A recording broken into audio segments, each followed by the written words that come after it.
Spread across our country of Canada are over 600 communities of First Nations people living on reserves that were established by treaties with our national government and are all located near our abundant lakes and rivers. Canada is a leader in the development of clean water technology, giving most of us access to first-class drinking water. However, First Nations people living on reserves are facing a crisis in accessing clean water, with over 100 of these communities not having this basic right. How can it be that for just one group of citizens, there is water everywhere, but not a drop to drink? Hey everyone, I'm Tyler.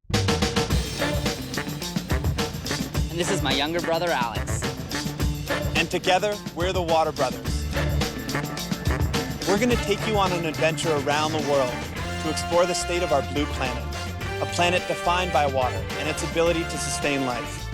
So join us on our journey as we explore the world, looking at the most important water stories of our time. And together, we will learn how to better protect our most precious resource.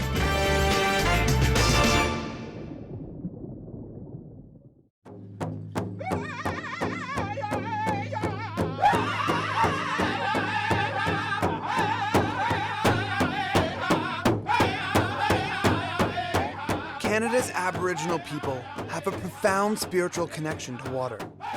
They are stewards of the land upon which they have lived for thousands of years. And water is considered to be a living entity that must be respected. Hishuk Nishtsawak, in my language, the recognition that everything is one and interconnected. And we have to understand what our relationship is with the living world around us, of which water is not only an integral part, it's the foundation of it. As I was always reminded by my late grandfather, you have a drink of water when you wake up before the sleep has left your eyes, grandson. You give thanks through a drink of water for life. Our role as women in Shabekwe in regards to the water is that we have to ensure that it's clean at all times and protect that in every way possible of those environmental impacts that may affect our communities.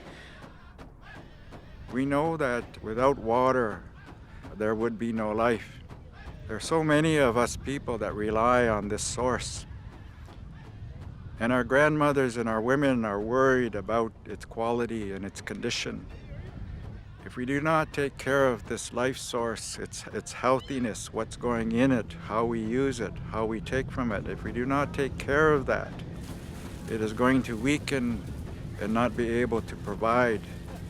And should that happen, we will all pay the price. It will be felt by all of us, not just First Nations peoples. We respect our water very much. We love the water, but we also need to protect it in order to continue the water for our next generations.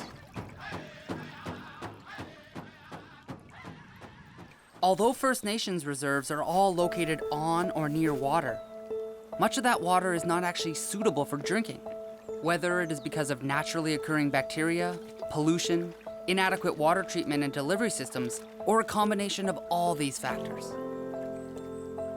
Provincial laws define standards for drinking water for most Canadians, but Aboriginal people living on First Nations lands are under federal jurisdiction.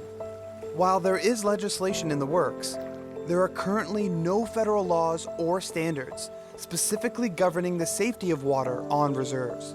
So, without legal protection, these communities lag far behind the rest of the country. The incidence of waterborne diseases is several times higher on First Nations reserves than in the general population. And overall, people living on reserves are about 90 times more likely to be without any running water. My brother and I have traveled around the world, and we know that without clean water, people will not be healthy, businesses will not thrive, and human and economic independence is only a far-fetched dream. It's absolutely devastating and of crisis proportions for First Nations. When you think about the importance of water to sustaining life, and then for First Nations, there's the linkages between the state of clean water in their home environment and the access to the land and the resources that have always sustained First Nations. And to know and to spend time in communities where I think about a 10-year-old in northern Manitoba greets me at his door. He's got a slop pail out the front porch, no running water, no electricity in his home. And this isn't a first world developed country like Canada. It seems unfathomable that a basic human right, and absolutely a right that was entrenched in the treaty making that helped forge this country, that we would find ourselves with over 120 communities that say right now they can't consume the water in their homes and in their communities. There isn't a week that goes by when a chief doesn't come to me and say, the children in my community are getting sick and dying from the lack of proper access to clean drinking water, to proper infrastructure in our communities. And so it's time that Canada really comes to grips with the fact that something as fundamental as a basic right to water, and this deep and growing gap in the lack of basic infrastructure to serve proper water quality needs, that we have to do something about it now. The government of Canada takes this very seriously in the issue of drinking water in First Nation communities. I think the way we've been looking at it as a government is working with a comprehensive plan that includes 3 pillars. So one is the infrastructure funding. So funding is there to have capacity within the community, to train the operators, and then to have enforceable standards. So I think obviously the funding has to continue, and we know from doing a national assessment for a couple of years, it was the biggest assessment of its kind in Canada. We went to about just over 570 communities to look at their infrastructure, what was the need, and we know there's still a big need out there in the billions of dollars to address standards now and for the future, for growth. So those investments will have to continue. We wanted to find out for ourselves why these communities, for so long, have had such a difficult time securing access to clean water, and what they and the federal government are doing to resolve the situation. Our first stop would be the community of Neskantaga that lies on the shores of the Attawapiskat River in northwestern Ontario. Neskantaga is very remote and can only be reached by plane or an ice road during winter. And to get there, we drove over 24 hours from Toronto to a small airport north of Thunder Bay, where we met with local band council member Roy Muniz and boarded the small plane that supplies the entire community of 300 people. But on this flight, cases of bottled water were the only cargo being loaded.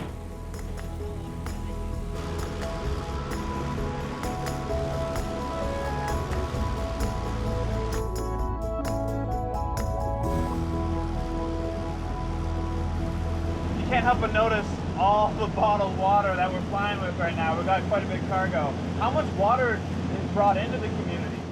Well, this aircraft can only carry 3,200 pounds, so I would say about 700 cases of water going in, to supply the community's demand. So based on 2 liters a day per person. So we have approximately 300 plus community members. How much is that costing? Well, it's going to cost them $1,800 a trip, a round trip to deliver the product, plus the water alone, just to accommodate the 300 people, $700, almost $800 of water. And this is happening how often? Well, it's been happening for the last since 1994, when the treatment plan was commissioned. We've been on boiled water advisory since then. 18 years of water being shipped to the community. That must have cost millions of dollars. Yes, it costs millions of dollars, and here we've been talking about upgrading the system. This is really the last untouched part of Ontario. We're pretty remote right now. Yeah, we're really remote. But the water has to be shipped in. The water has to be shipped in, yeah. So, surrounded by water, but we're flying it in. Yes. Oh, man.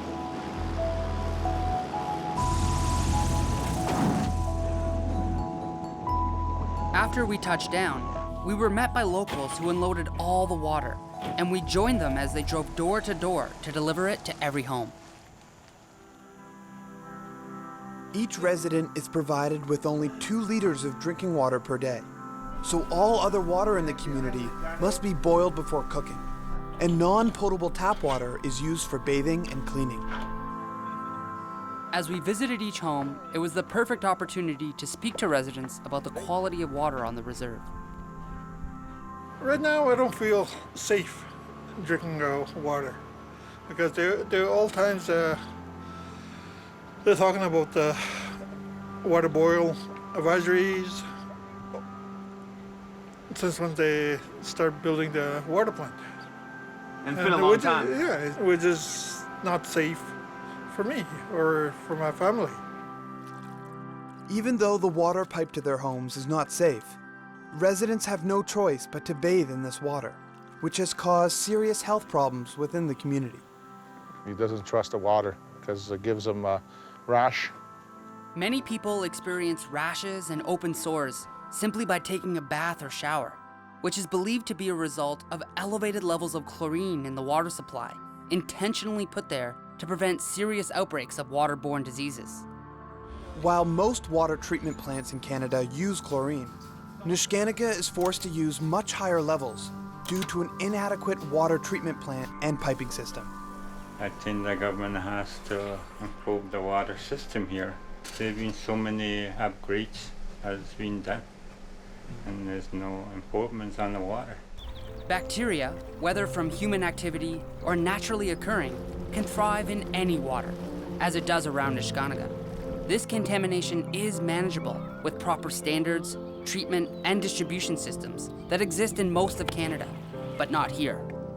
We joined treatment plant operator Wilfred Sakanay as he conducted his daily routine of testing the water and doing basic maintenance.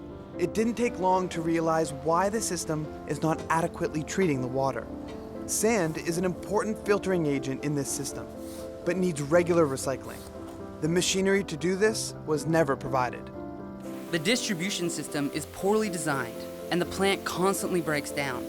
And because Neskantaga is so remote, it takes weeks for replacement parts and technicians to arrive.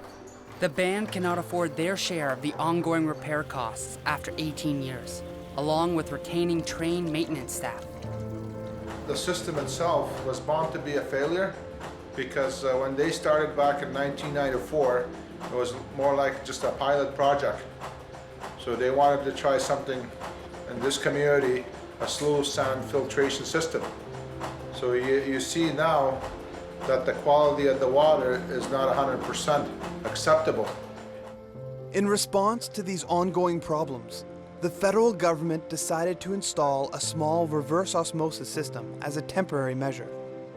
But a recent lightning strike destroyed the circuit board, once again forcing the government to fly in bottled water. Even the Band-Aid solutions are failing. Bottled water is meant to be just a temporary solution. It's a difficult, complex process to treat water and deliver good, clean water and treat wastewater. So it just makes it that much more difficult when you're in a remote or rural setting. It seems apparent that the federal government will have to build a brand new and costly plant to break the 18-year cycle of boil water advisories. But Neskantaga is not alone, and according to the government's own assessment, 39% of all water treatment systems on First Nations reserves are deemed at high risk of contamination. The first step to resolving this widespread problem is to finally set enforceable standards for the protection of water in these communities. We have Bill S-8, which is in Parliament right now, the Safe Drinking Water for First Nations Act. And with that, once it's passed, it will enable us to work with the communities to actually develop regulations to ensure that you have that final step, which is the safety net to protect the health and safety of the community members. It is encouraging to know that the long overdue standards for water quality are on the way. However, many people believe that the only way forward is for the standards to be accompanied by the required funding for new and updated water infrastructure. First Nations, including some chiefs who were expressing hope in something like Bill S-8, are expressing dire concern that to have regulations without the appropriate capacity and resourcing won't work. That there needs to be full partnership when it comes to designing an approach to water going forward, and that has yet to happen. While many First Nations communities struggle to get their most basic water needs met, especially in remote areas, there are other communities that have been fortunate to obtain federal government funding to construct state-of-the-art water treatment facilities. In Whitecap Dakota First Nation, outside the city of Saskatoon, Saskatchewan, a new water treatment plant was the final piece they needed to bring business into the community and create a sustainable model for economic development. This plant became the stabilizing force that transformed the community. Well, without good quality water, there's no way we could have moved forward with economic activity. It was as far as one of our key infrastructure pieces was water. Without having, like I said, without having good quality water, how could we say we're ready for business? We're open for business. I couldn't have well systems trying to feed businesses. And putting those businesses in boil water advisories every so often. We just couldn't do that. I was first originally elected as a councillor in '91. When I first got here, we had no money in the bank account at all, not $1 in our bank account. We had no jobs, so there's no opportunities, no infrastructure. The first thing one can think of doing is just actually walking away, because that was probably the easiest solution, would be to walk away. But as leaders, when you accept the responsibility to be a leader, you also accept the challenges that go with it, but you need to find solutions and move forward. And so the first thing we had to do, of course, was get our financial house in order. Once that was in place, we started looking at our infrastructure, and in '96, we finally put in our first water treatment plant in the community. The original treatment plant allowed the community to attract business for the first time, but it soon became clear that it could not keep up with the pace of growth, as 125 new homes were built in just a few years. It also became apparent that the old plant could not even provide completely safe drinking water. The old system used to add a lot of chlorine to the system, and the houses closer to the plant you'd smell more chlorine, and farther out they'll smell less. So it was a bad system as far as we were concerned. But through this reverse osmosis system, you're getting pure water, better than bottled water, quality water going to each home. Our commercial water plant, we converted that as well to a reverse osmosis system. And so all of our businesses and our tourists get to enjoy great water, and that's what we want to see. Yeah, take a sip. Since Whitecap is located close to a major city, once they had clean water, they were able to sustain growth by building tourism-related businesses like a golf course and casino. Even though businesses like these are not realistic for remote communities, what it showed us is that clean water truly is essential in creating healthy and economically productive communities.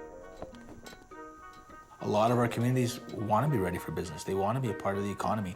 Our people want jobs. They want opportunity. They're always ready to work together and move forward and address any challenge. Whitecap was inspiring for us to see. And of course, every First Nation would want those same water facilities and the resulting clean drinking water. And yet, it remains the case that the combination of legal standards and financial resources is not in place for the protection of all First Nations drinking water. The reality is, the issues are complex, and many communities continue to be left behind, as we would see next in Constance Lake. You can live without heat, you can live without electricity, but you cannot live without water. And that was something we learned firsthand.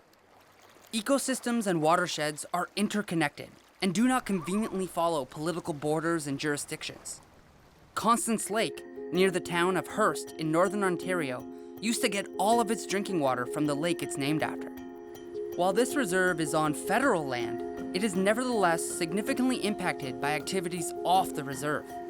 In the summer of 2010, the community treatment plant could no longer produce clean drinking water due to a massive algae bloom in the lake. What would you say are some of the biggest factors playing in? Well, you'll hear a lot of the membership talk about the sawmills that were here. We got one across the lake still running. We have a former one that closed down back in the mid-'80s.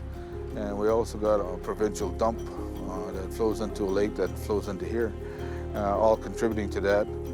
Algae blooms are caused by nutrient waste, such as from the rotting logs and sawdust from sawmills that drain directly into the watershed surrounding Constance Lake.